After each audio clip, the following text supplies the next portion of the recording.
अब टॉपिक है विद्युत बल रेखाएं। तो विद्युत बल रेखाएं, इनको अपन दूसरे नाम से बोल सकते हैं विद्युत क्षेत्र रेखाएं।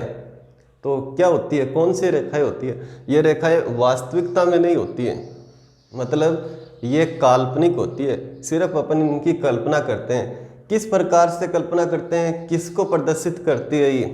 तो विद्युत क्षेत्र को ये प्रदर्शित करती है, विद्युत क्षेत्र को ये प्रदर्शित करती है। इसको परिभाषित किस प्रकार से करते हैं? तो विद्युत क्षेत्र में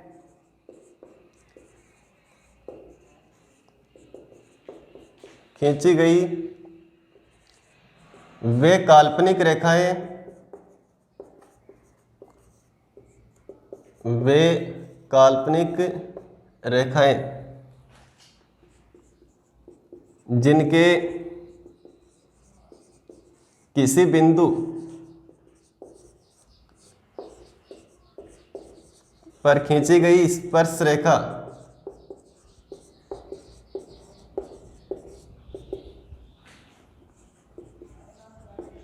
उस बिंदु पर विद्युत क्षेत्र की दिशा को प्रदर्शित करती हो। वो जो काल्पनिक रेखाएं उनको कहा जाता है विद्युत बल रेखाएं। तो दोबारा से, जिनके किसी बिंदु पर खींची गई स्पर्श रेखा उस बिंदु पर विद्युत क्षेत्र की दिशा को प्रदर्शित करे। जैसे मान लो ये कोई विद्युत बल रेखा है, तो ये जो विद्युत बल रेखा है इसके किसी भी बिंदु पर, इस वाले बिंदु पर अगर अपन देखें स्पर्श रेखा, तो ये जो स्पर्श रेखा है ये क्या प्रदर्शित करेगी? विद्युत क्षेत्र की दिशा। मतलब यहाँ विद्युत क्षेत्र की जो दिशा है वो इसके अनुदिश होगी। ऐसे ही इस वाले बिंदु पर अगर अपन स्पर्श रेखा बनाएं, तो ये जो स्पर्श रेखा की दिशा है ये किसकी दिशा होगी? ये होगी विद्युत क्षेत्र की दिशा इस वाले बिंदु पर। तो ये तो है विद्युत बल रेखाएं। दूसरे तरीके से भी अपन प्रदर्शित कर सकते हैं, तो वो किस प्रकार से? जैसे मान लो ये इस साइड प्लस आवेश और ये माइनस आवेश, तो ये जो रेखा अगर अपन बनाते हैं यहाँ पर, तो विद्युत क्षेत्र होता है प्लस से बाहर की ओर, धनावेश से बाहर की ओर और ऋणावेश के अंदर की ओर। तो ये जो रेखा है ये अपन कह सकते हैं कि क्या है? विद्युत बल रेखा है। कौन सी रेखा है ये? विद्युत बल रेखा। अब एक तो इसमें ये वाला गुणधर्म होता है कि विद्युत क्षेत्र की दिशा प्रदर्शित करेगी, कौन? स्पर्श रेखा। दूसरा एक और अपन गुणधर्म जो परिभाषा के तौर पर लिख सकते हैं विद्युत बल रेखा में, कि जैसे इस वाले बिंदु पर कोई धनावेश रखें, कोई धनावेश रखें, तो ये वाला जो धनावेश है ये धनावेश इस धनावेश से प्रतिकर्षित होगा और इस ऋणावेश से आकर्षित होगा। तो ये वाला धनावेश किस ओर जाएगा? इस ओर जाएगा। ऐसे ही मान लो जैसे यहाँ कोई धनावेश है तो वो भी किस ओर जाएगा? इस ओर जाएगा। किसकी दिशा में जाएगा? किसके अनुदिश जाएगा? इस वाली रेखा के अनुदिश। और ये रेखा क्या है? विद्युत बल रेखा। तो ऐसे भी लिख सकते हैं कि विद्युत बल रेखा विद्युत क्षेत्र में खींची गई ऐसी काल्पनिक रेखाएं होती है जिस पर कोई, ये धनावेश लिया अपन ने, जिस पर कोई परीक्षण धनावेश चलने की कोशिश करता हो, चलने की कोशिश करता हो। हालांकि ये परिभाषा इतनी कोई ज़्यादा स्पष्ट परिभाषा नहीं है, मैन परिभाषा के रूप में अपन ये ही लिखेंगे, लेकिन समझने के तौर पर अपन समझ सकते हैं कि ऐसा भी हो सकता है। तो एक बार दोबारा से इसी चीज़ को ऐसे मान लिया, ये है प्लस आवेश और ये है माइनस आवेश। यहाँ अगर विद्युत क्षेत्र तो माने तो धनावेश से बाहर की ओर होता है, ऋणावेश के अंदर की ओर होता है। तो ये विद्युत क्षेत्र को प्रदर्शित कर रहा है, मतलब विद्युत बल रेखा है। ये एक काल्पनिक रेखा है, विद्युत बल रेखा। अब अगर अपन यहाँ कोई धनावेश रखें तो यह धनावेश जो है इस धनावेश से प्रतिकर्षित होगा और इस ऋणावेश से आकर्षित होगा, तो इस ओर चलने की ये कोशिश करेगा। मतलब इस रेखा के अनुदिश या इस रेखा के अनुदिश चलने की कोशिश करेगा। तो ऐसी काल्पनिक रेखा जिस पर कोई परीक्षण धनावेश चलने की कोशिश करता है।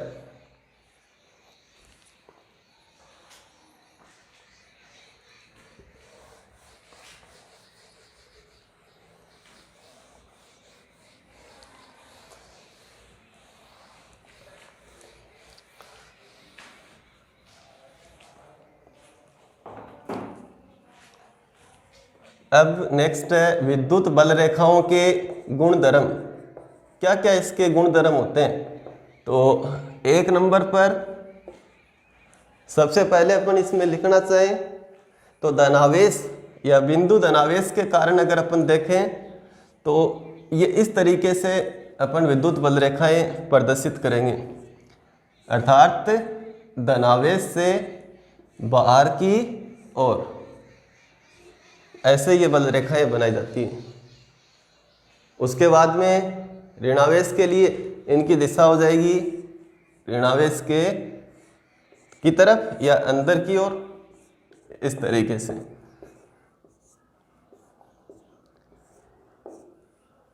दूसरा जो अपन ने परिभाषा में लिखा था कि स्पर्श रेखा इसके किसी बिंदु पर खींची गई स्पर्श रेखा किसको प्रदर्शित करेगी? विद्युत क्षेत्र की दिशा को।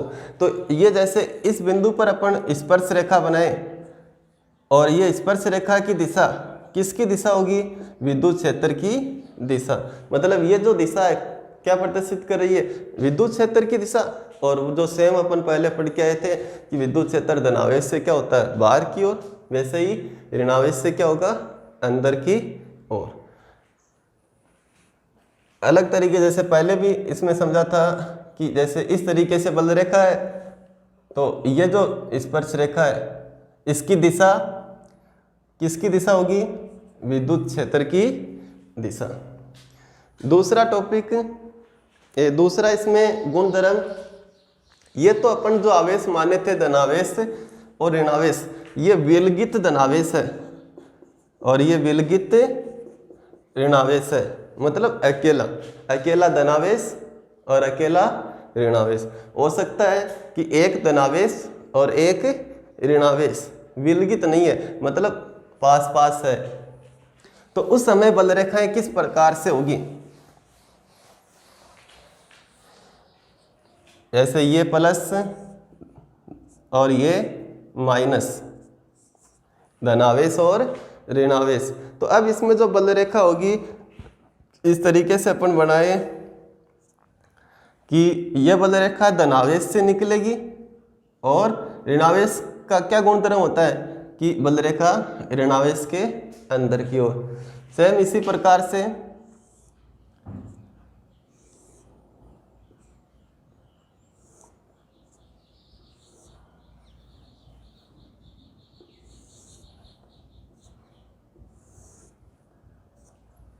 ऐसे अपन और आगे दर्शा देंगे कि और बल रेखाएं धनावेश से निकलेगी और किस तरफ मुड़ेगी? ये ऋणावेश की तरफ, मतलब ऋणावेश में ये प्रवेश करेगी इस तरीके से। तो ये जो है विद्युत बल रेखाएं असमान आवेश या विजातीय आवेश के कारण है। तो विजातीय आवेश के कारण तो अपने को पता है कि धनावेश से तो बाहर की ओर होती है, ऋणावेश के अंदर की ओर होती है। तो ये जो बल रेखा है इस ओर ऐसे मुड़ेगी। सेम उसी प्रकार से यह बल रेखा इस बल रेखा को क्या करेगी? प्रतिकर्षित करेगी। ये वाली बल रेखा इस वाली बल रेखा को प्रतिकर्षित करेगी। क्यों? क्योंकि इनकी प्रकृति दोनों की क्या है? समान है। इनकी दोनों की प्रकृति क्या है? समान है, इस वजह से। तो ये हो गया विपरीत आवेश युग्म की वजह से।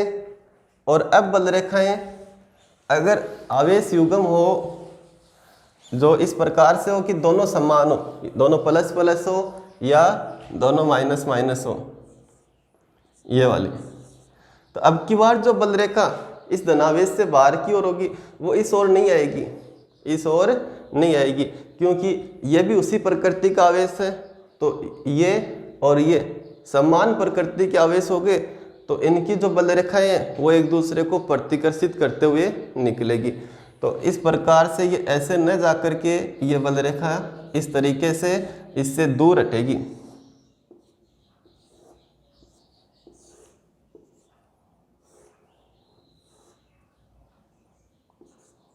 ऐसे और अपन की आगे तक सेम इसी प्रकार से इसमें भी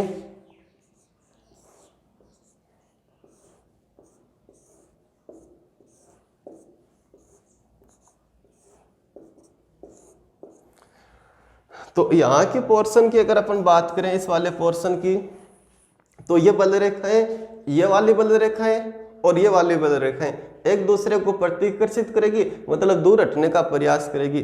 तो ऐसा कोई बिंदु अपन सोच सकते हैं कि एक ऐसा बिंदु होगा कि जहाँ पर कोई बल रेखा नहीं होगी, जहाँ पर कोई बल रेखा नहीं होगी। जैसे ये वाली इस तरीके से, मतलब कुछ ना कुछ यहाँ पर जरूर स्पेस बचेगा, वहाँ पे जाके कोई बल रेखा नहीं होगी, मतलब वहाँ विद्युत क्षेत्र नहीं होगा। तो इस तरीके से समान अगर प्रकृति के आवेश है तो बल रेखाएं एक दूसरे को प्रतिकर्षित करते हुए बनानी है। और अगर विपरीत प्रकृति, जैसे पीछे वाले में था प्लस और यहाँ क्या था माइनस, तब बल रेखाएं जो है वो इससे इसमें प्रवेश करेगी।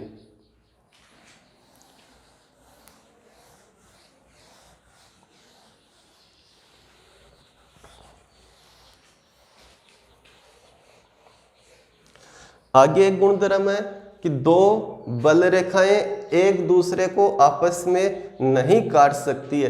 क्यों नहीं काट सकती? तो इसका रीजन ध्यान दो। जैसे ये एक बल रेखा और दूसरी बल रेखा इस प्रकार से अपन ने बनाई, तो ये दोनों जो बल रेखाएं हैं ये कभी भी एक दूसरे को नहीं काट सकती। जैसे अपन ने सपोज किया कि ये इस बिंदु पर काट सकती है, तो क्या दिक्कत होगी? अगर इस वाले बिंदु पर स्पर्श रेखा बनाए, एक ये हो गई और एक ये हो गई, तो इस एक ही बिंदु पर अगर बात करें तो ये स्पर्श रेखा किसकी दिशा को प्रदर्शित कर रही है? विद्युत क्षेत्र की दिशा को। ये स्पर्श रेखा भी किसको प्रदर्शित कर रही है? विद्युत क्षेत्र की दिशा को। तो एक ही बिंदु पर कितने विद्युत क्षेत्र की दिशा हो गई? 2, जो कि संभव नहीं हो सकता। एक बिंदु पर विद्युत क्षेत्र की दिशा क्या होगी? एक ही होगी। इसलिए अपन कहते हैं कि दो बल रेखाएं आपस में कभी भी एक दूसरे को नहीं काटती, क्योंकि ऐसा होने पर जो कटान बिंदु है उस पर दो स्पर्श रेखाएं खींची जा सकती है, और जो कि एक ही बिंदु पर दो दिशाओं, विद्युत क्षेत्र की दो दिशाओं को प्रदर्शित करती है। ऐसा संभव नहीं है।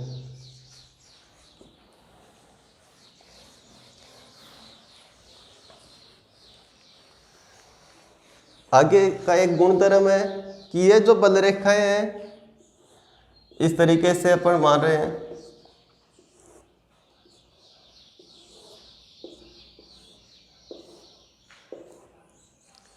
तो यहां पर जो अगर अपन घनत्व की बात करें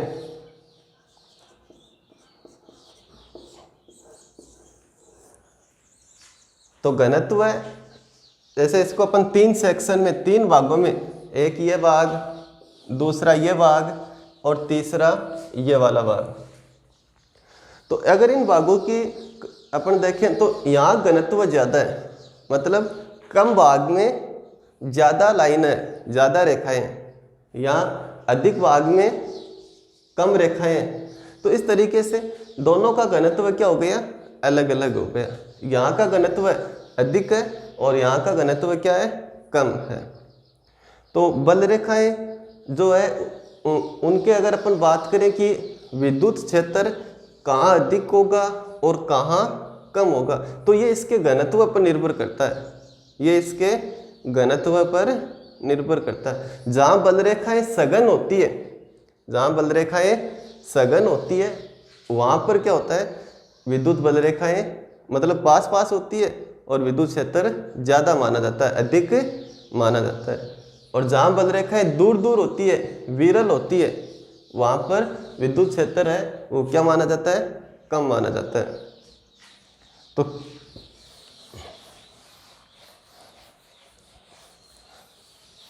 इस तरीके से ये जो बल रेखाओं के गुणधर्म, बल रेखा या विद्युत बल रेखा एक क्या होती है और उसके गुणधर्म।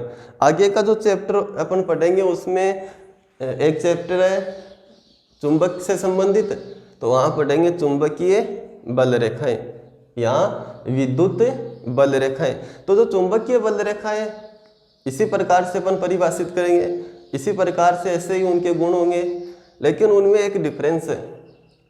इन बल रेखाओं में और चुंबकीय बल रेखाओं में एक डिफरेंस है। वो किस प्रकार से, जैसे ये अपन बल रेखा इसके लिए बनाए हैं, तो ये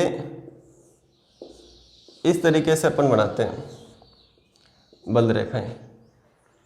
अब इनके वक्र की बात करें, पथ की बात करें कि ये जो वक्र है ये कैसा पथ है, ये जो वक्र है वो कैसा पथ है, यानी वो जो पथ है वो बंद पथ का निर्माण कर रहे हैं या खुले पथ का निर्माण, या फिर वक्र बंद वक्र है या खुला वक्र है, इस तरीके से। तो ये ध्यान दो कि ये जो बल रेखा है यहाँ से स्टार्ट होती है और यहाँ तक, उसके बाद में ये वापस इस ओर नहीं आती। अगर ऐसा होता इस तरीके से तो ये कैसा वक्र हो जाता, बंद वक्र हो जाता। तो ये जो विद्युत बल रेखाएं कैसे वक्र होती है, ये खुला वक्र होते हैं। जबकि चुंबक वाली जो बल रेखाएं होती है, चुंबकीय बल रेखाएं, उसमें जो वक्र बनता है वो बंद वक्र बनता है, मतलब यहाँ से भी वो इस तरीके से गमन करती है। तो ये एक वक्र हो गया बंद। तो चुंबकीय बल रेखाएं कैसे वक्र होती है, बंद वक्र, जबकि विद्युत बल रेखाएं कैसा वक्र होती है, खुला वक्र होती है।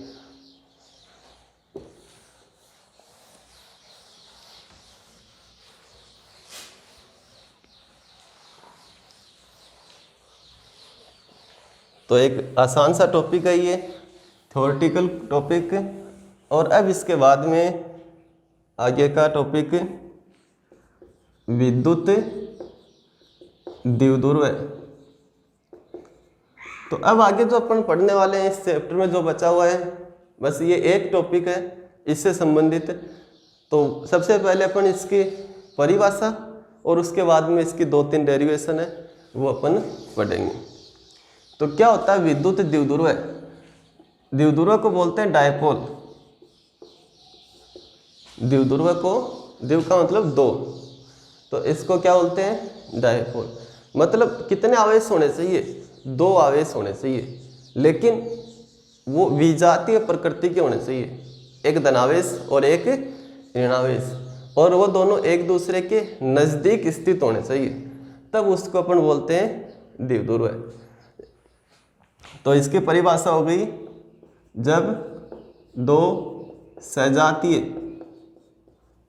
मतलब एक ही विजातीय, जब 2 विजातीय, या ऐसा लिख सकते हैं विपरीत प्रकृति के, तो जब 2 परिमाण में समान परंतु विपरीत प्रकृति के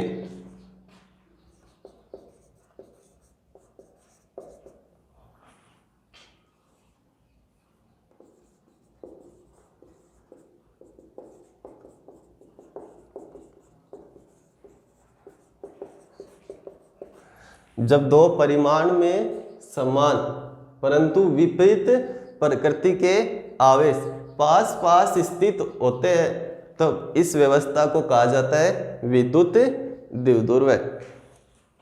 ये एक प्लस और ये माइनस, लेकिन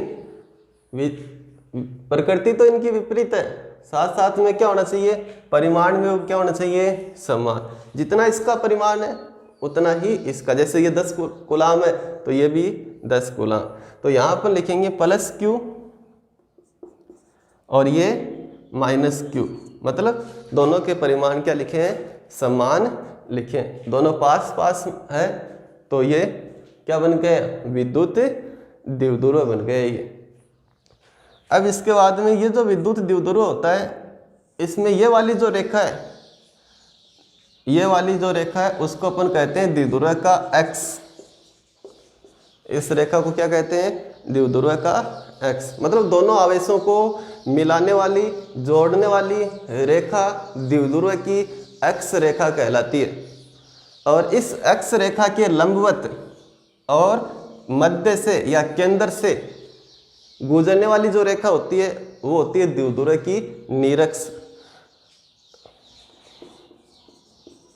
एक्स और निरक्ष, इस बिंदु को अपन कहते हैं केंद्र, द्विध्रुव का केंद्र। अब इसमें ये जो बीच की दूरी होती है, यहाँ से यहाँ तक की जो दूरी होती है उसको अपन मानते हैं 2a। भाई दूरी है कितनी मान ली इसको? 2a। जैसे आपको ये कहा गया कि द्विध्रुव है और उसके बीच की दूरी है 4 मिलीमीटर, 4 मिलीमीटर। तो यहाँ 4 मिलीमीटर किसका मान होगा? 2a का मान होगा। तो 2a का मतलब ये नहीं है कि दूरी का दुगुना, 2a का मतलब ये नहीं है कि 20 की दूरी का दुगुना। क्या मतलब है? सिर्फ और सिर्फ 20 की दूरी को क्या लिखेंगे? 2a। क्यों ऐसा क्यों करते हैं अपन? a क्यों नहीं लिखा? ऐसा इसलिए नहीं करते कि आगे अपन इसकी 2 डेरिवेशन है वो पढ़ते हैं, तो उस समय ये वाली दूरी या ये वाली दूरी, ये दोनों दूरी ये अपने को मेजर करनी होती है, मापनी होती है। तो अगर अपन a ले तो ये कितनी हो गई? a/2। फिर उसको अपन कैलकुलेशन में लिखें तो ये a/2 दिक्कत करता है, आगे जो डेरिवेशन होती है। अगर 2a कर लेते हैं तो 2a का आधा कितना हो गया? a, और ये कितना हो गया? a। तब ये डेरिवेशन में कोई दिक्कत नहीं करते। तो सिर्फ अपने डेरिवेशन सरल हो इसलिए बीच की दूरी को क्या मानते हैं? 2a। हो सकता है कोई न्यूमेरिकल इसके बारे में छोटा पूछा जाए तो इसमें कंफ्यूज नहीं होना कि दूरी दे रखी है और उसका दुगुना कर दो तो 2a आ गया, ऐसा नहीं करना है।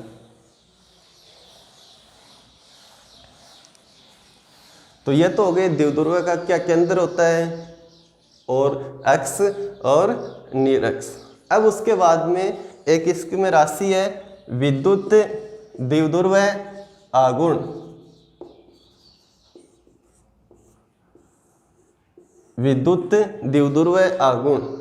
तो विद्युत द्विध्रुव जो आघूर्ण होता है उसको अपन किस प्रकार से परिभाषित करते हैं, कैसे ज्ञात करते हैं? तो इसको ज्ञात करते हैं अपन Q/2a से। Q/2a से मतलब जैसे ये +Q आवेश और ये -Q आवेश, अगर इस तरीके से अपन ले रहे हैं तो इनके जो बीच की दूरी है ये वाली कितनी है? 2a। तो क्या परिभाषा हो गई इसकी? किसी द्विध्रुव के आवेश का परिमाण, भाई Q क्या है यहाँ पर? उसके आवेश का परिमाण, तथा ये क्या है? बीच की दूरी। इसके गुणनफल को क्या कहते हैं? विद्युत द्विध्रुव आघूर्ण। तो ये वाला सूत्र याद रखोगे तो आप इसकी परिभाषा लिख सकते हो। जो द्विध्रुव आघूर्ण है वो एक सदिश राशि होती है।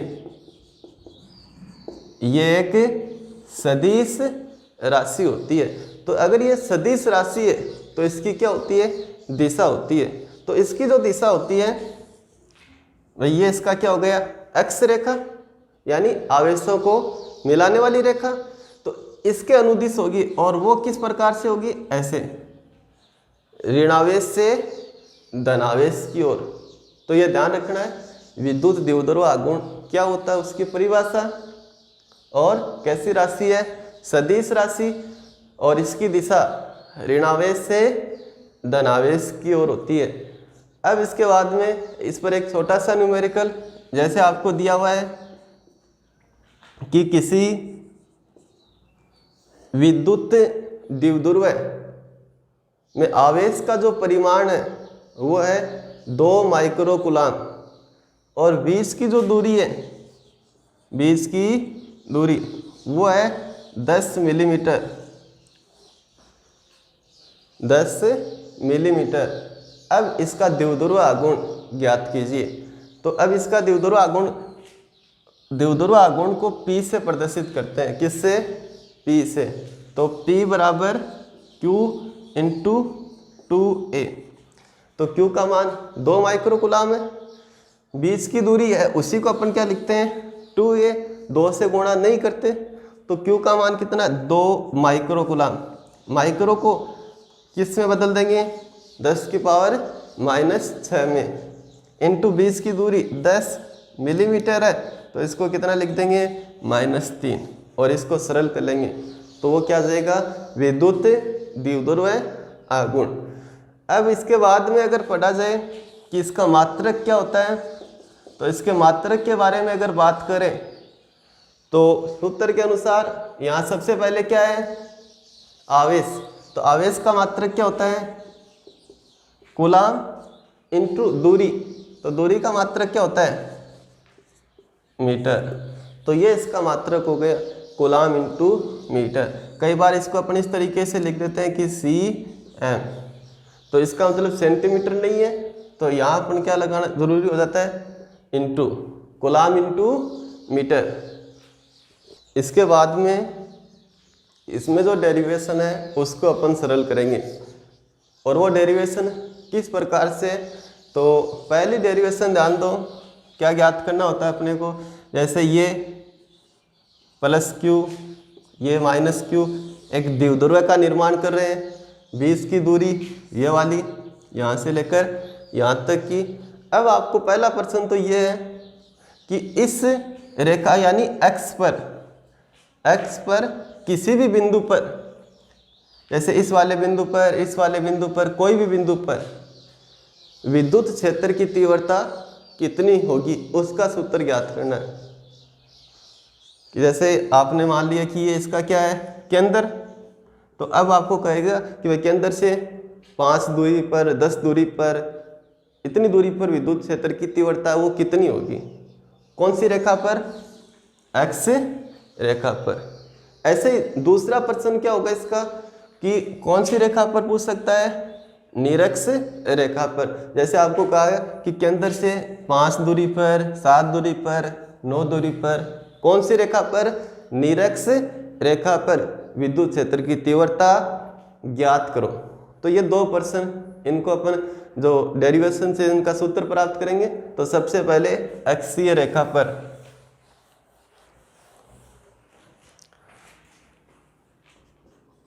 विद्युत द्विध्रुव के x पर विद्युत क्षेत्र की तीव्रता, ये वाला टॉपिक ये करना है अपने को।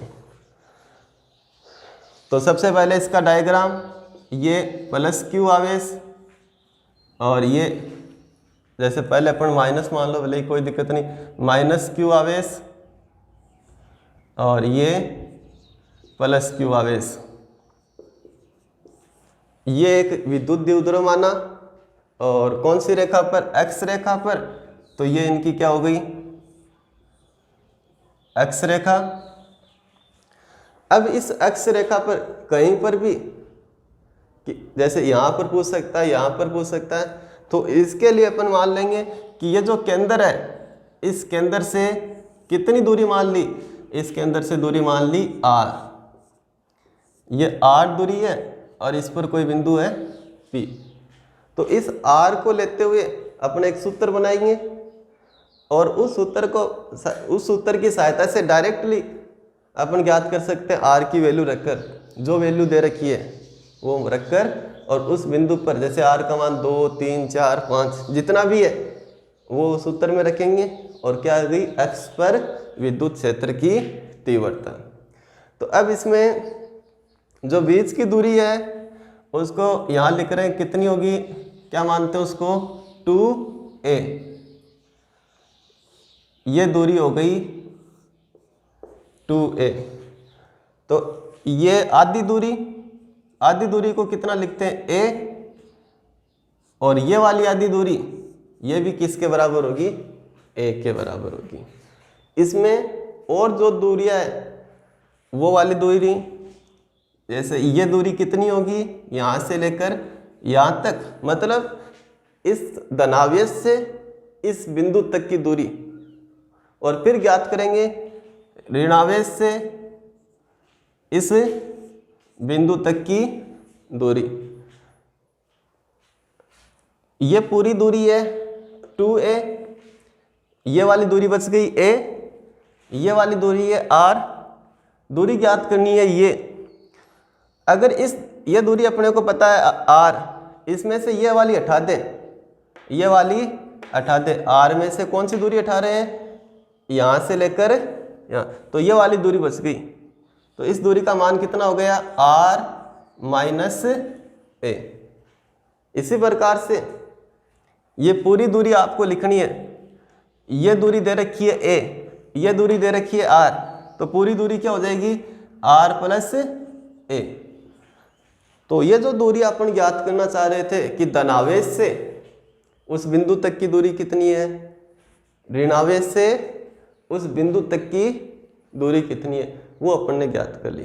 टॉपिक क्या अपने कि इस बिंदु पर आपको ज्ञात करना है विद्युत क्षेत्र की तीव्रता। तो आप इसके नीचे या ऊपर लिख सकते हैं कि कोई विद्युत द्विध्रुव है जिसका परिमाण कितना है, Q, कितना माना है Q, बीच की दूरी है 2a। इस द्विध्रुव के केंद्र से कितनी दूरी पर, r दूरी पर, कौन सी रेखा पर, x रेखा पर एक बिंदु स्थित है, बिंदु P। उस बिंदु P पर विद्युत क्षेत्र की तीव्रता ज्ञात करनी है।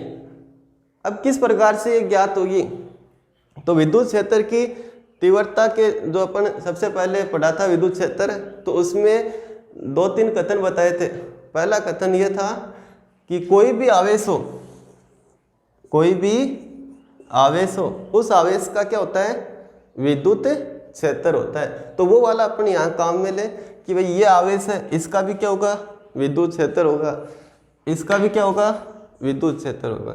कौन से बिंदु पर ज्ञात करें विद्युत क्षेत्र, बिंदु P पर।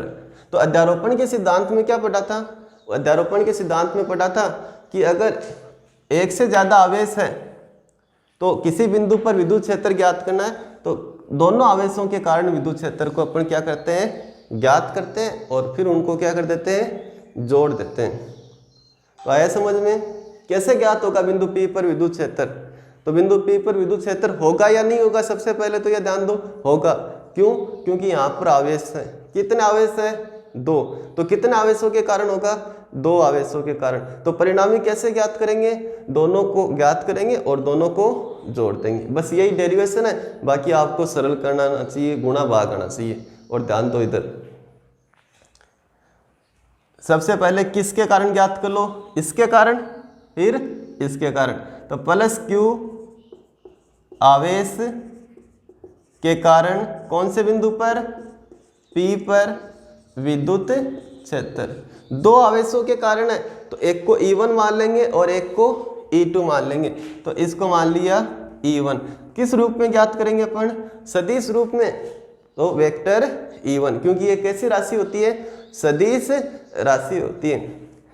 E1 ये जो विद्युत क्षेत्र है इस आवेश के कारण है, और ये जो आवेश है कैसा आवेश है, स्थिर बिंदु आवेश है। तो बिंदु आवेश के कारण जो विद्युत क्षेत्र की तीव्रता का सूत्र है वो क्या होता है, KQ/r²। ये पढ़ा है, बिंदु आवेश के कारण विद्युत क्षेत्र की तीव्रता। Q तो क्या है, वो आवेश जिसके कारण क्या है, विद्युत क्षेत्र, और R क्या है, उस आवेश। ऐसे पढ़ा था ना कि ये कोई Q आवेश है, इस वाली डेरिवेशन को, और इससे कितनी दूरी पर, R दूरी पर बिंदु P है, और यहाँ इस आवेश के कारण कितना विद्युत क्षेत्र हो गया, ये वाला। तो इस सूत्र में जो R है वो क्या था, वो था उस आवेश और उस बिंदु के बीच की दूरी। किस आवेश के कारण है, पहले इस वाले के कारण। तो दूरी कौन सी होगी, ये वाली। तो दूरी अगर अपन लिखें तो कौन सी दूरी हो गई, r-a। दूरी का क्या है, स्क्वायर, तो r-a का स्क्वायर। आया समझ में इतना। उसके बाद में क्या बचा है, KQ। तो K और Q कौन सा आवेश है, ये वाला। तो ये वाला जो आपने यहाँ लिखा उसी तरीके से, तो KQ/r r माइनस ए का होल स्क्वायर, समीकरण नंबर 1। अब तक अपन ने ज्ञात किया इसको किस रूप में, अदिश रूप में। अगर अपन इसको सदिश रूप में ज्ञात करना चाहें, किस रूप में ज्ञात करना चाहिए, सदिश, तो इसकी क्या लिखनी पड़ेगी, दिशा भी साथ में लिखनी पड़ेगी। तो अब इसकी दिशा पहले आप इसमें यहाँ डायग्राम में अपन दर्शा दें। तो ये जो दिशा होगी तो इसी रेखा पर, तो इस तरफ होगी या इस तरफ होगी। इसके लिए आप देखेंगे कैसा आवेश था वो, धनावेश। तो धनावेश के कारण विद्युत क्षेत्र होता है बाहर की ओर। किस बिंदु पर, इस बिंदु पर। तो इस बिंदु पर आप कहीं भी ऐसे बाहर की ओर दर्शा दो, तो इस धनावेश से क्या हो गया, ये बाहर की ओर। तो ये इसकी दिशा हो गई। किसकी दिशा, ये E1 की। तो यहाँ लिख दिया वेक्टर E1, ये वेक्टर E1 की दिशा है। अब इसी दिशा को अपन यहाँ लिख सकते हैं, तो उसके लिए क्या लिखेंगे, तो यहाँ आप बिंदु मान लो कि ये बिंदु क्या है A, और ये बिंदु क्या है B, और ये बिंदु क्या है P। तो दिशा क्या हो गई, ऐसे है, तो B से P की ओर। तो यहाँ लिख दिया दिशा BP दिशा में ये। उसके बाद में माइनस Q आवेश के कारण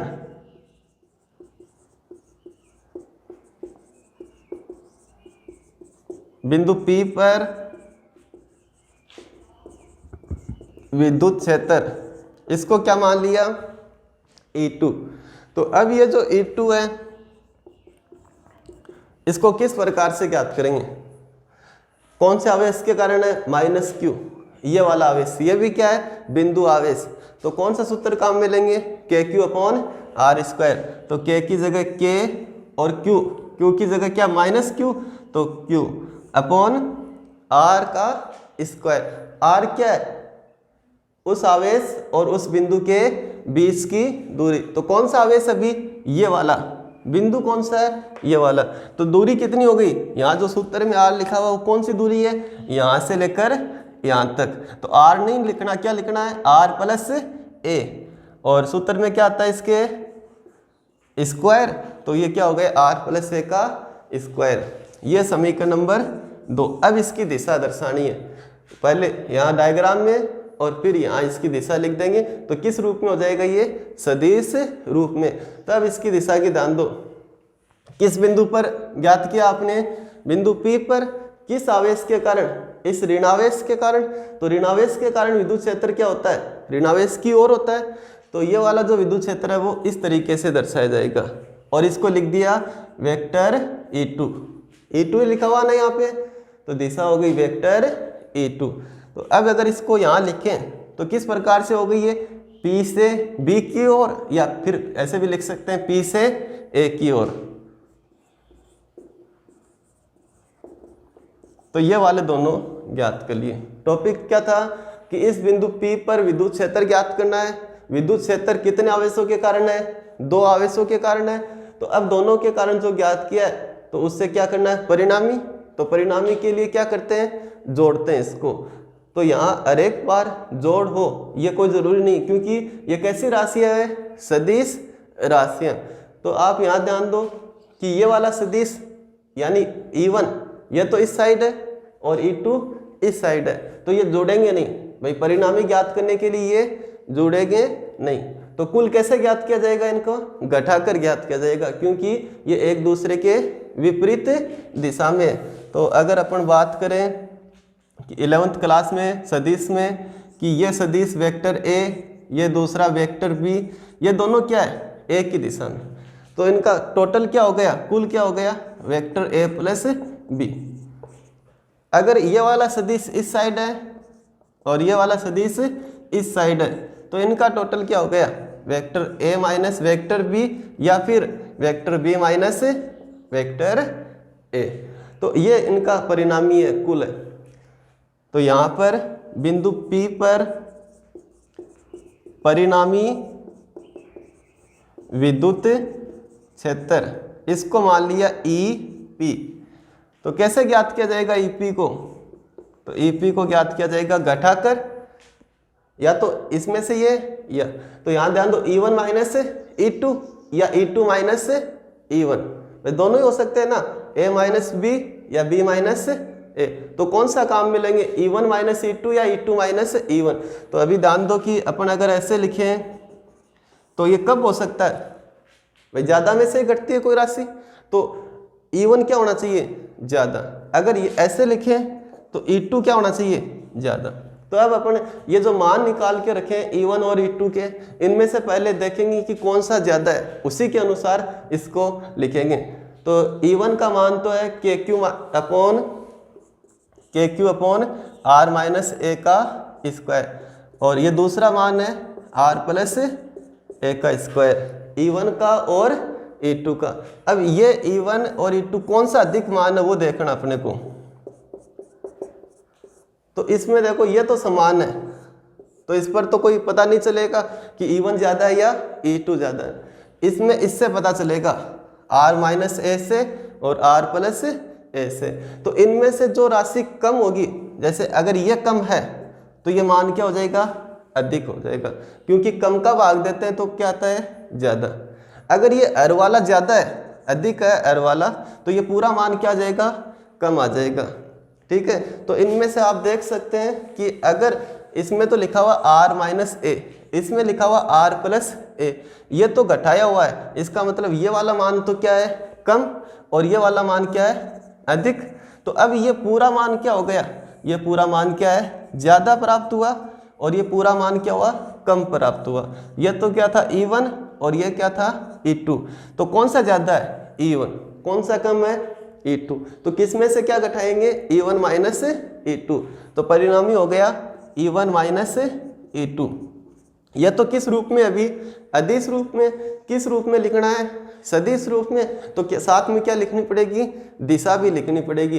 तो अब ध्यान दो, E1 में से E2 घटाया, अगर ये इस तरीके से वेक्टर A और ये है वेक्टर B, इसका मान है 10, इसका मान है 4, तो इनका परिणामी तो हो गया कितना, 6। भाई इन दोनों का परिणामी कितना हो गया, 6 हो गया। लेकिन अब उसमें दिक्कत आ गई कि वो इस साइड जाएगा या इस साइड जाएगा, कौन सी दिशा में दर्शाए, तो वो कौन सी दिशा में जाएगा, वो इस वाली दिशा में, क्योंकि 10 में से 4 घटाया तो 10 वाला ही बचा है, 10 की तरफ ही बचा है, तो परिणामी इस साइड है। तो सेम उसी प्रकार से E1 माइनस E2 अभी अदिश रूप में है, सदिश, तो उसकी क्या लिखनी है, दिशा लिखनी है। तो E1 में से घटाया तो परिणामी भी किस साइड बचेगा, E1 की साइड ही बचेगा। तो ये हो गई किसकी दिशा, परिणामी विद्युत क्षेत्र की दिशा, उसको अपन यहाँ लिखें। तो EP की दिशा क्या हो गई, B से P की ओर, ऐसे ही है ना ये, तो B से P की ओर, तो ये हो गया BP दिशा में। अब इसको आपको सरल करना है, E1 का मान लिखा हुआ है, E2 का मान लिखा हुआ है, दोनों सरल करने हैं। E1 का मान KQ upon R minus A का whole square minus E2 KQ upon R plus A का होल स्क्वायर, ये वाला मान। अब इसको आगे अपन सरल करें, तो EP बराबर, इसमें KQ दोनों में, तो ये तो क्या आ गया, कॉमन आ गया, इसको बाहर लिख सकते हैं KQ, यहाँ बच गया 1/R माइनस ए का होल स्क्वायर, फिर माइनस R प्लस ए का होल स्क्वायर। अब ये दो भिन्न है, इनको अपन घटाना, तो लघुत्तम लेके इसको सरल करेंगे। इनका लघुत्तम क्या आ गया, इन दोनों का R माइनस ए का होल स्क्वायर और R प्लस ए का होल स्क्वायर। दो राशियों का लघुत्तम उन दोनों को गुणा करके लिख सकते हैं। जैसे 3 और 4 का लघुत्तम कितना हो गया, 12, ऐसे 12 इंटू जैसे 24 है, तो इनका लघुत्तम कितना होगा, इन दोनों का इंटू भी लिख सकते हैं, या फिर कितना ले सकते हैं, 24 भी ले सकते हैं। तो अगर नहीं पता हो आपको कि जैसे इनका लघुत्तम कितना हो, तो क्या मानते हैं, उन दोनों का गुणनफल, और वो भी क्या है, सही है। अब ध्यान दो, सरल करेंगे तो लघुत्तम वाले में सबसे पहले किसका भाग देंगे, R माइनस ए का स्क्वायर, इसका भाग देंगे इस वाले पद में, इस वाले पद में। तो यहाँ लिख लें R माइनस ए का स्क्वायर, R प्लस ए का स्क्वायर, इसमें भाग देना किसका, R माइनस ए का स्क्वायर, तो ये कट गया और क्या बच गया, r प्लस ए का स्क्वायर। उसको 1 से इंटू करेंगे तो r प्लस ए का स्क्वायर, फिर माइनस। अब की बार किसका भाग देंगे, इस वाले r का, तो अब ये वाला कट जाएगा, क्या बचेगा r माइनस ए स्क्वायर, 1 से इंटू करेंगे तो r माइनस ए का स्क्वायर। अब इसको आगे सरल करेंगे, EP की वैल्यू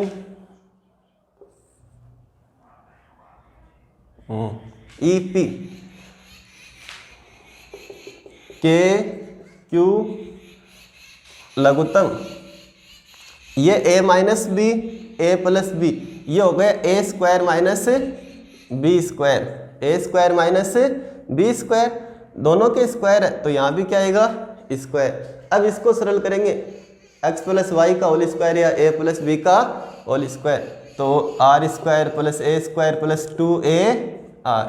अब इसको सरल करेंगे तो आर स्क्वायर और plus A square minus 2ar। अब इसमें ध्यान दो, बार क्या है माइनस, तो ये माइनस हो जाएगा और ये भी माइनस, और ये वाला क्या हो जाएगा प्लस, ये वाला इसमें लघुत्तम को सरल करने के बाद में के क्यू आर स्क्वायर, ये कट गया ए स्क्वायर दोनों, अब 2ar और ये कितने हो गए 2ar 4ar, नीचे क्या है R square minus A square का होल स्क्वायर। अब इसमें एक जो नियम है वो अपन काम में लेंगे, ये वाला दोबारा अलग से समझें कि माइनस क्यू और ये क्या है प्लस क्यू, और ये वाली दूरी अपन ने क्या मानी है 20 की दूरी 2a, 20 की दूरी कितनी मानी है 2a, और ये वाली दूरी ये कितनी मानी है यहाँ तक, इस बिंदु तक p दूरी मानी। तो अब इसमें ये आधी दूरी क्या बच गई, a दूरी बच गई, भाई 2a है तो ये आधी है और आधी दूरी कितनी होगी a। अब इन दोनों दूरी की अपन तुलना करें, इस a दूरी की और इस r दूरी की, तो इनमें से ज़्यादा दूरी कौन सी है r दूरी है, कौन सी ज़्यादा दूरी है r। अब इसमें आप देखो ये वाला जो द्विध्रुव होता है, विद्युत द्विध्रुव है, उसमें जो बीच की दूरी बहुत ही कम होती है। जैसे एक एग्जांपल के तौर पर NaCl, Na क्या होता है प्लस, Cl क्या होता है माइनस, तो ये जितना प्लस है उतना ही ये क्या है माइनस, जितना धनावेश उतना ही क्या है ऋणावेश। दोनों अणु ये दोनों क्या होते हैं पास पास स्थित होते हैं, तो ये क्या बन गया विद्युत द्विध्रुव। अब ये Na प्लस का Cl माइनस का इनके जो बीच की दूरी होती है न के बराबर होती है, मतलब बहुत कम होती है। तो आप यहाँ समझ सकते हैं कि ये a दूरी तो क्या है बहुत कम है, किसकी तुलना में r की तुलना में, a का मान क्या है बहुत कम। अब अगर इस a का क्या कर दें स्क्वायर कर दें तो वो मान और भी क्या आ जाएगा कम आ जाएगा। जैसे मान लो पहले a का मान था 0.000 ये वाला मान था, अब इस a स्क्वायर को करें तो अब ये 5 × 5 25, और ये कितने अंक पे लगेगा 5 और 5 कितने अंक पे हो गया 10 अंक पे। तो इस तरीके से ये स्क्वायर कितना हो गया ये वाला, तो a स्क्वायर क्या हो गया पहले से भी कम हो गया।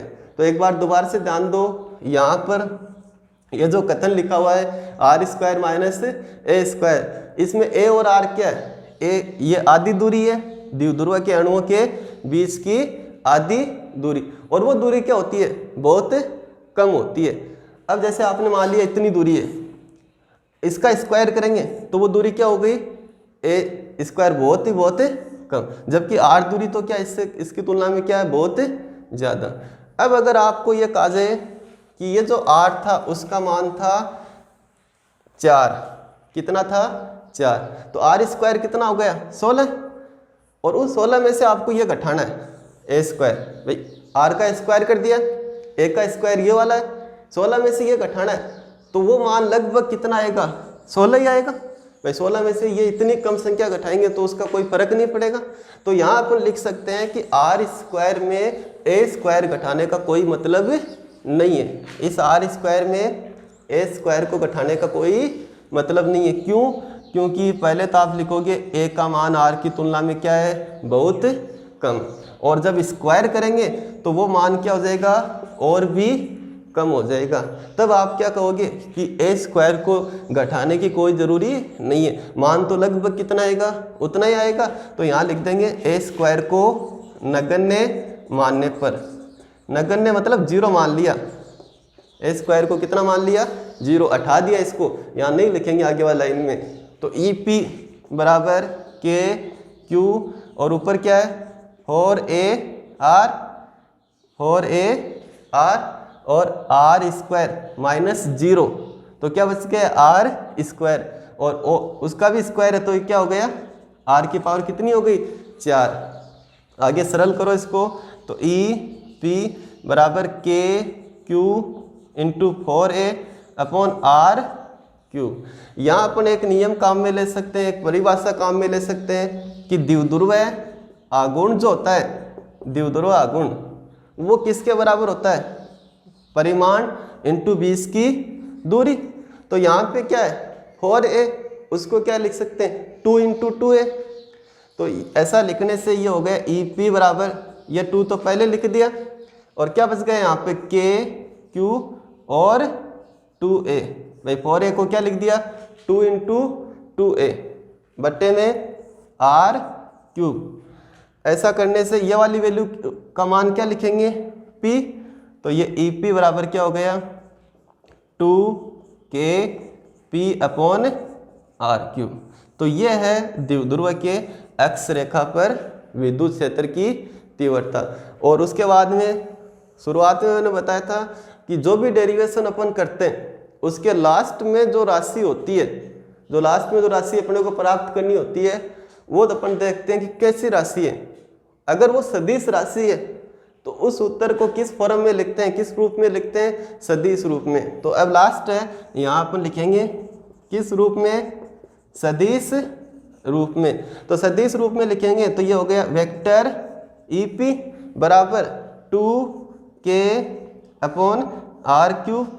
अब इसमें ध्यान दो, एकांक सदिश लगाने की जरूरी नहीं है। क्यों नहीं है, क्योंकि एकांक सदिश किसके लिए लगाते हैं अपन, दिशा के लिए। यहाँ पर यह सदिश है पी, जब तक कोई सदिश होता है ना उसमें, तो उस सदिश को ही अपन क्या कर देते हैं, सदिश रूप में लिख देते हैं। ठीक है, तो पी क्या है, वेक्टर पी। अब इसके बाद में अगर आपको यहाँ जो सही लास्ट आंसर लिखना, तो इस डायग्राम को देखना पड़ेगा कि भाई एक ये सदिश है वेक्टर पी और एक ये सदिश है वेक्टर पी। यहाँ प्लस आएगा या माइनस, कि प्लस आएगा या माइनस, वो देखना है। तो प्लस तो क्या दर्शाएगा कि ये वाला सदिश और ये वाला सदिश दोनों क्या है, समान दिशा में। प्लस का मतलब क्या हो गया, समान दिशा में। माइनस का मतलब क्या हो गया, ये सदिश और ये सदिश एक दूसरे के विपरीत दिशा में। तो वो पता चलेगा कि अपन साथ साथ जो दिशाएं E1, E2, EP, ये तीनों दिशाएं यहाँ दर्शाई हुई है। आपको एक तो किसकी दिशा दर्शानी है, देखनी है EP की, तो EP की दिशा ये वाली है। दूसरी किसकी दिशा देखनी है, वेक्टर P की। P क्या द्विध्रुव है आघूर्ण, द्विध्रुव आघूर्ण की दिशा क्या होती है, ऋणावेश से धनावेश की ओर। तो ये ऋणावेश और ये धनावेश, तो कहीं भी यहाँ पे कहीं भी दर्शा सकते हैं। ये किसकी दिशा हो गई, वेक्टर P। देखना क्या था इन दोनों सदिशों के अनुसार कि यहाँ क्या आएगा, प्लस या माइनस। तो यहाँ क्या आएगा, प्लस आएगा। क्यों, क्योंकि EP और वेक्टर P जब अपन कैलकुलेशन करके आए हैं तो अपने को पता चला है कि दोनों किस दिशा में है, समान दिशा में। यहाँ माइनस भी आ सकता था, हालांकि यहाँ नहीं था, फिर भी माइनस आ सकता था यदि ये दोनों क्या होते, विपरीत होते। तो एक बार दोबारा से 1 मिनट शॉर्ट में कि किस प्रकार से इसको अपन करते हैं। क्या किया, विद्युत क्षेत्र ज्ञात करना है एक्स रेखा पर, ये वाली रेखा है। तो मान लो इस बिंदु पर ज्ञात करें, उस बिंदु को कहाँ से लेना है, केंद्र से। कितनी दूरी मान लेंगे, r, और r का मान न्यूमेरिकल में दिया हुआ होगा, तो वो r का मान अगर आप सूत्र r से प्राप्त करे हो तो r की वैल्यू लिख दोगे तो क्या आ जाएगी, विद्युत क्षेत्र की तीव्रता। उसके बाद में ये दूरी आप ज्ञात कर ही सकते हो, r plus a, r minus a, सरल है। अब देखना है कि यहाँ विद्युत क्षेत्र है या नहीं, तो सबसे पहले है। क्यों, क्योंकि विद्युत क्षेत्र किसके कारण होता है, आवेश के कारण। आवेश है यहाँ पर कितने हैं, 2, तो दोनों के कारण यहाँ क्या होगा, विद्युत क्षेत्र होगा। पहले आप इसके कारण ज्ञात कर लो और उसके बाद में इसके कारण। तो सबसे पहले किसके कारण ज्ञात किया है, प्लस Q आवेश। ये क्या है? बिंदु आवेश। क्या सूत्र होता है? KQ/r²। तो KQ की जगह ये है और R क्या होती है? उस आवेश और उस बिंदु के बीच की दूरी। कितनी है ये दूरी? r-a। तो r-a का स्क्वायर। फिर ऐसे ही अब किसके कारण? इस वाले के कारण। तो इस वाले के कारण सूत्र तो वही होगा क्योंकि बिंदु आवेश से। सूत्र क्या होता है? KQ/r²। तो Q की जगह वही Q और बट्टे R क्या होता है? उस आवेश और उस बिंदु के बीच की दूरी। तो कितनी दूरी है ये दूरी है r+a का। r+a है ना ये दूरी, तो r+a का स्क्वायर। अब आप ये देखना कि यहाँ जैसे प्लस आना चाहिए था और यहाँ क्या आना चाहिए था? माइनस। ये तो प्लस क्यू के कारण है और ये क्या है? Minus Q. तो यहाँ तो प्लस लिखना था और यहाँ माइनस। तो ऐसा अपन नहीं करे तो भी ठीक है। क्यों? क्योंकि ये कौन सी राशि है? सदिश राशि।